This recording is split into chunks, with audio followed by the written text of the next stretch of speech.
Well, Insidious Chapter 3, it ended up being a pretty good prequel to the first two films. But what about the follow up film? This one really got a ton of hate. Am I going to be able to defend this one? Well, not exactly. But here it is. This is my review of Insidious The Last Key. Big D's Entertainment Rankings and Reviews.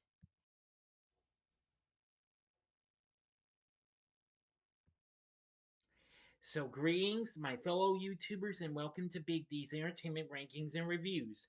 My name is Noel, better known to as the Big D, and this time around I bring to you a review of the 2018 supernatural horror flick Insidious: The Last Key, released by Universal in the in the US and by Sony internationally through their Stage 6 film subsidiary.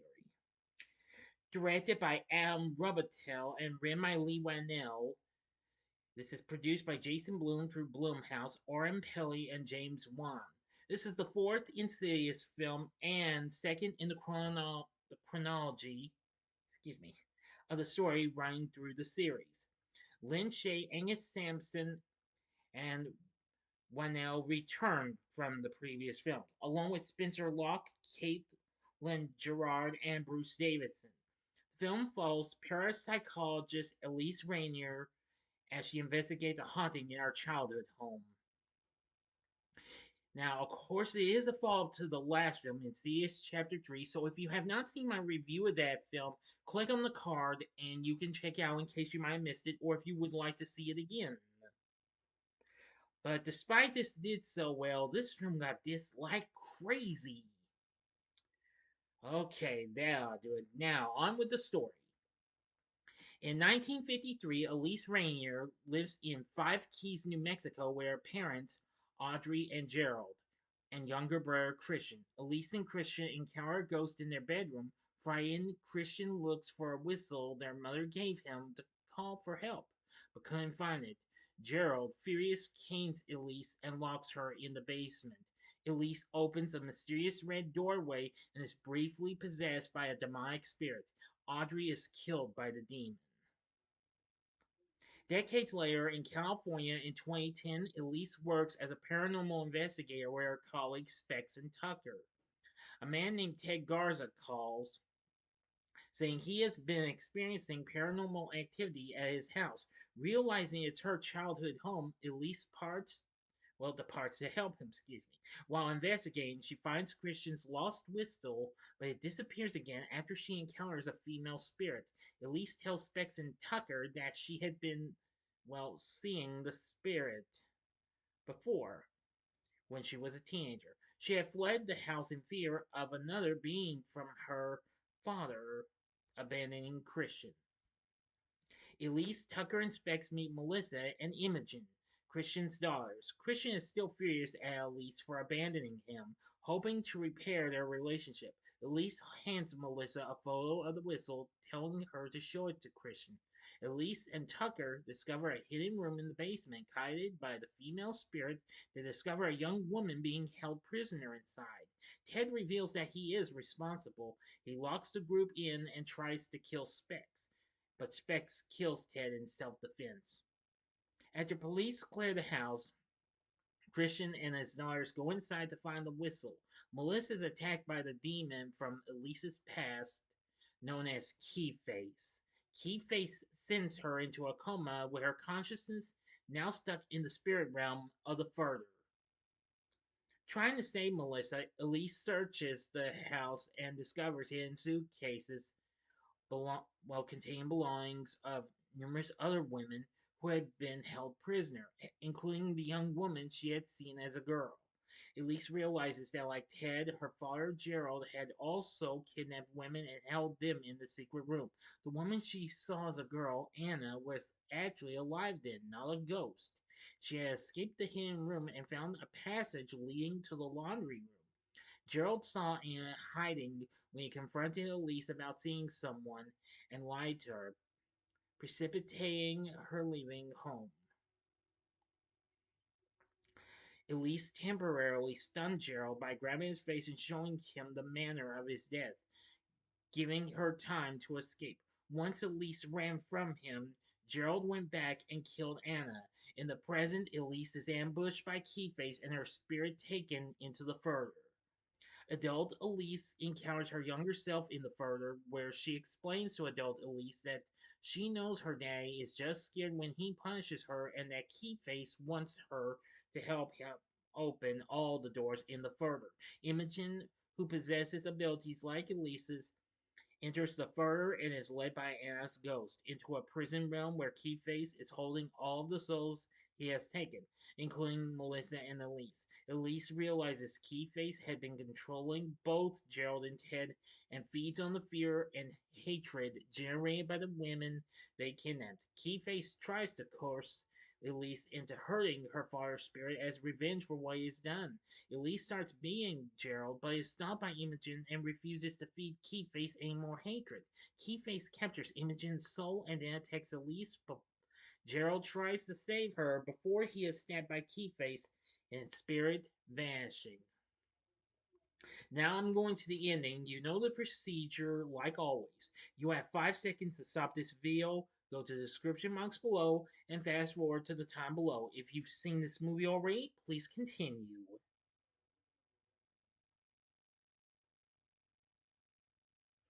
Okay, you've been warned. Keyface stabs Melissa, causing her physical body to convulse, then flatline. He attempts to possess Elise, but Elise blows Christian's whistle and Audrey's spirit arrives, vanquishing Keyface. Audrey releases Elise, Melissa, and Imogen's chains from their spirits, and they search for their bodies on the way out. While searching, they open a door and see a young boy, Dalton Lambert, fall from the ladder in his act. Realizing they opened the wrong door, they leave the door open and find Melissa's body. Melissa's spirit returns to her body in the real world, saving her life. Elise makes amends with her mother's spirit, and she had Imogen return to their own bodies and reunite with Christian, who forgives Elise. In her sleep, Elise has a dream about Dalton and a red faced demon.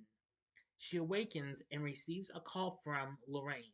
Elise had helped her son years earlier, and now her grandson Dalton needs the same help, which Elise agrees to provide, which will lead into the events of the first film. End of story. So, what did I think of Insidious: The Last Key? Well, like the other three films, I do like its eerie feel and atmosphere throughout this film. And, well, it proved to be somewhat good and what have you. Anyway, this film got dissed big time. The film holds a 33% rating at Rotten Tomatoes, saying the film offers franchise star Lin Shaye another welcome opportunity to take the lead, but her efforts aren't enough to rescue this uninspired sequel. Metacritic has a score of 49, and CinemaScore's grade is B minus. However, in one decent review, Sandy Schaefer of Screen Rant said the film is a solid finale to the Insidious franchise that gives series lead Lin Shaye the chance to take a graceful final bow. Well, I have to agree. I do think Miss Shaye does an exceptionally good job. While in a kind of factually bad review, the Seattle Times said old horror franchises don't die, they unspool tepid, uninspired sequels in perpetuity. And with the fourth chapter, the film, well, Insidious: The Last Key, this saga is on a familiar path. The New York Magazine noted how the fourth installment of Leigh Whannell's Ghost and Mediums horror series wraps up its own free association illogic with impenetrable tangle of woo-woo spirit world mechanics and lingo. While the Hollywood Report faulted the film's delivery of the booze as remaining cheap and arbitrary. True and what have you. I think some of it was kind of a little silly in some parts, especially when Specs and Tucker are well kind of off with both the Rainier girls. Yeah. That was just kind of why I didn't expect and what have you. Nevertheless, despite getting dissed and what have you, the film still did well, doing better than any of the other films, going on to make 167 million worldwide against its $10 million budget. So eventually it did well and actually became the second highest opening of the series and grossing behind Chapter 2, despite losing to Jumanji Welcome to the Jungle when it opened. But at least they did have Joseph Bashara back on board to do the film's score, and I thought that was good. Leigh Whannell's story for the film was fine and what have you, but like I said earlier, a while ago, I am going to say this film still had its good, creepy, eerie feel and what have you.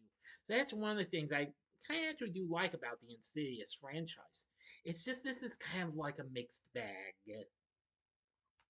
Aside from Lin Shaye, I still say Angus Sampson and Leigh Whannell were still pretty good in what I mean. They were kind of a little silly at times, especially around the Rainier girls.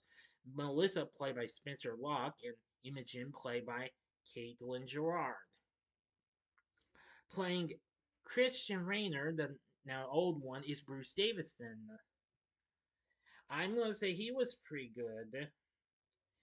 And so I will say we got to see a lot of the others, and Xavier Botet plays the monstrous key face. Yeah, and we have Josh Stewart as Gerald Rainier and Tessa Ferrer as Audrey Rainier.